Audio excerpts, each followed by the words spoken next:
nord.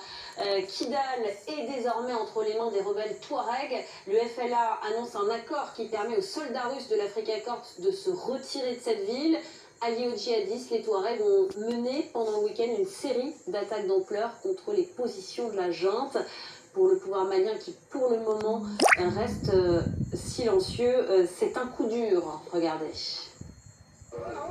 Sur ces images, les rebelles Touaregs maliens du FLA célèbrent leur prise totale de Kidal dans le nord du Mali. Les mercenaires russes qui soutenaient la junte et tenaient la ville sont finalement partis au terme d'un accord conclu avec le Front de libération de l'Azawad.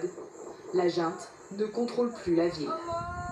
Nous avons quitté Kidal, nous ne sommes plus là-bas. Ce sont les djihadistes et le Front de libération de l'Azawad qui sont à Kidal.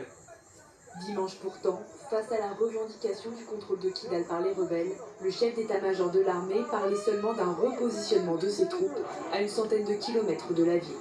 Donc la particularité de la région de Kidal, c'est que nous sommes dans un processus d'adaptation de nos forces avec un repositionnement de nos forces sur la localité de Hanefis. Kidal a été pendant des décennies sous contrôle de groupes rebelles. Elle fut reprise en novembre 2023 par l'armée malienne, appuyée par le groupe paramilitaire russe Wagner, remplacé par l'Africa Corps depuis. Ce week-end, des attaques multiples ont pris de court la junte au pouvoir à Gao, Sévaré, Bamako et la ville garnison de Kati. Des offensives qui ont coûté la vie au ministre de la Défense Sadio Kamara.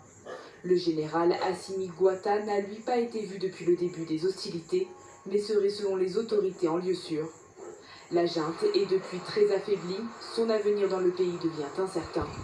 Aujourd'hui, dans les rues de Bamako, un calme précaire s'est installé, même si la vie semble reprendre.